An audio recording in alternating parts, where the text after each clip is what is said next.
वाचा दे रे राम, विमल करणी दे रे राम। रघुपति राघव राजा राम, पतित पावन सीताराम।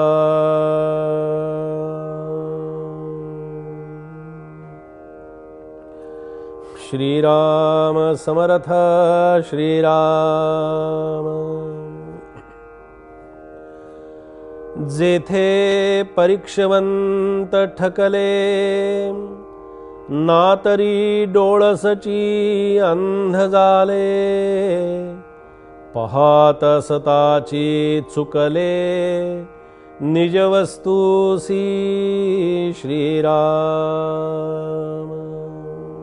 श्रीमद ग्रंथराज दासबोधातील संत स्तवनाचं चिंतन आपलं सुरू आहे आणि या संत स्तवनाच्या चिंतनामध्ये समर्थांनी सुंदर विचार आपल्या समोर इथे सांगितलेला आहे।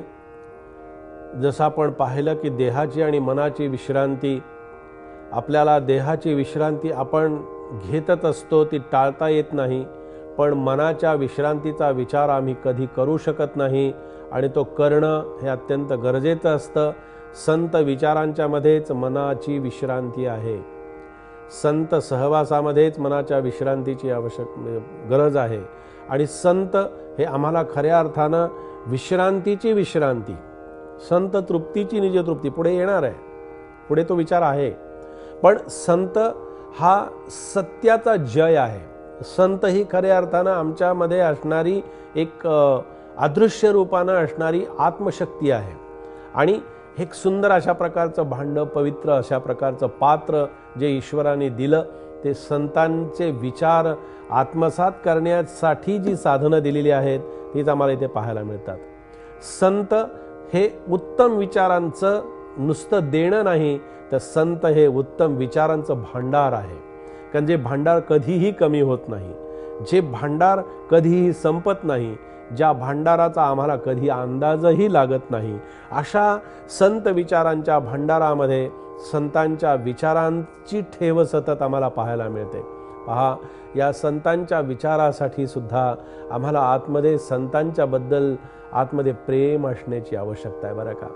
हे नुसतं वरवरचं सांगायचं नाहीये, वरवरचं ऐकायचं नाहीये, आम्हाला कुठेतरी आमच्या दैनंदिन जीवनामध्ये संत विचारांचा स्पर्श आमच्या आतमधल्या कुठेतरी आमच्या वृत्तीला रोज होण्याची आवश्यकता आहे। आम्ही करत असलेल्या प्रत्येक कर्माच्या वेळी आमच्या समोर संत असे उभे राहिले पाहिजेत। बाबा रे, हे कर्म करतोयस ना, हे चांगलं नाही, गुरुवरची निष्ठा तुझी ढळते आहे, आयुष्यामध्ये लक्षात ठेव, गुरुवरची निष्ठा ढळणं आणि गुरूंच्या निष्ठेपासून दूर जाणं, अरे याच्यासारखं महान महान पातक अन्य कोणतंही असू शकत नाही रे बाबा। संतांच्या वृत्तीला तू किती जखमा केलेल्या आहेस याचा विचार तरी तुझ्या मनामध्ये कधी येतो का रे?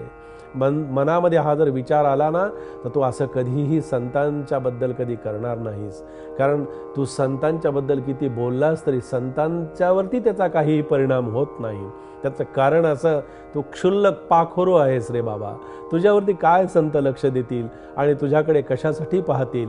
अरे ज्या परब्रह्मतत्वाकडे पाहण्यासाठी संत अखंड अहोरात्र ज्या ईश चिंतनामध्ये बसलेले आहेत, वर्षानुवर्ष त्याच्यासाठी त्यांनी दिलेली आहेत आणि द्या असं सांगता आहेत, ते संत आम्हाला अशा चिलठाकडे बघण्याची कधीही आम्हाला आमची शक्ती वाया घालवण्याचा संदेश कधीच देत नाहीत।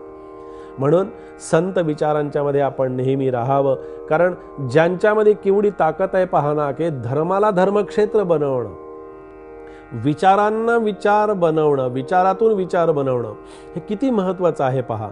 म्हणून वस्तू आपण पाहिलं की ती प्रगट आहे, पण ती कोणाला दिसत नाही। आत्मतत्व, आत्मवस्तू आमच्याकडून कार्य करून घेते आहे, पण आम्हाला दिसत नाही आणि कोणत्याही साधनांनी आम्हाला ते पाहता येत नाही। आमचं आयुष्य सगळं साधनामध्येच चाललेलं आहे। आणि आमच्या साधनामध्ये, आमच्या मनामध्ये वेगवेगळ्या प्रकारच्या अशा प्रकारच्या विचारांच्या मध्ये आमचं उभं आयुष्य निघून जातं, पण आम्हाला ते कळत नाही, ती वस्तू आम्हाला प्राप्त होत नाही. अरे जिथे परीक्षेवंत ठकले, समर्थांनी म्हटलं की जिथे नुसत्या परीक्षा दिल्याने फक्त ते ज्ञान होतं असं नाही रे बाबा, पण परीक्षा तू अशासाठी दे की तुला ते त्याचं फक्त प्रारंभीचं ज्ञान व्हावं, काहीतरी त्याची जुजबी ओळख व्हावी, म्हणून तू परीक्षा दे, त्याला हरकत नाही. अरे पण तुझी परीक्षा तू केव्हा करणार बाबा? अन्य परीक्षेमध्ये तू इतका गुंतून गेलास, बाहेरची परीक्षा करणं तुला त्याचं सवय लागलेली आहे तुझ्या मनाला, पण तू स्वतः तुझी परीक्षा कधी करतोस का? मी माझी परीक्षा कधी करत नाही. माझी परीक्षा पाहिलेलं मला कोणी आवडत नाही. माझी परीक्षा जो पाहतो तो माझा खरा शत्रू असतो असं मी समजतो, पण आपल्याला सांगून ठेवतो, आपली परीक्षा जो पाहतो त्याच्यासारखा दुसरा खरा मित्र अन्य कोणीही असू शकत नाही. म्हणून अशा आत्मवस्तूसाठी परीक्षेवंत ठकले म्हणजे परीक्षेवंतांची सुद्धा शक्ती क्षीण झाली रे बाबा. या संतांची ओळख करून घेत असताना ना तरी डोळसची अंध झाले. कसं डोळ्यांनी दिसणार ते रूप? जे जे डोळ्याला दिसतंय ते सगळं नाशिवंत आहे. जे जे पाहतो आम्ही ते आज आत्ता इथे आहे, ते क्षणात इकडं तिकडं होऊ शकतं, पण मनातला विचार इकडचा तिकडं होऊ शकतो का? तर नाही. वस्तू चल आहे, व्यवहार चल रूपामध्ये आहेत, म्हणजे हलणारे आहेत, चालणारे आहेत, बोलणारे आहेत, आणि सगळे असे जे व्यवहार आहेत ना, हे सगळे चल रूपामध्ये आहेत, म्हणजे बदलणारे आहेत. फक्त संत विचार हा काही कधी बदलू शकत नाही. म्हणून पाहत असताची चुकले निजे वस्तूशी, त्याला पाहत असतानाच आम्ही त्या वस्तूचं ज्ञान आमच्यामध्ये निर्माण होतं. आणि समर्थांनी असं म्हटलेलं आहे की कित्येक साधकांना जीव ब्रह्म आहे असा अनुभव येऊनही व्यावहारिक अनुभवाचं स्वरूप नसल्यानं तो अनुभव आल्याचा त्यांना सांगता येत नाही. फार सुंदर सांगितलं. तो अनुभव आल्याचं सांगण्यासाठी जी शक्ती लागते, जे सामर्थ्य लागतं, जी चेतना लागते, जे चैतन्य लागतं, जो भाव लागतो, जी भक्ती लागते, जे प्रेम लागतं, जी निष्ठा लागते, ती सगळं आमच्याजवळ फक्त संत कृपेनं आम्हाला प्राप्त होत असतं. अशा संतांचे संत विचार आज या समासाच्या माध्यमातून आपण इथे पाहिलेले आहेत. जय जय रघुवीर समर्थ.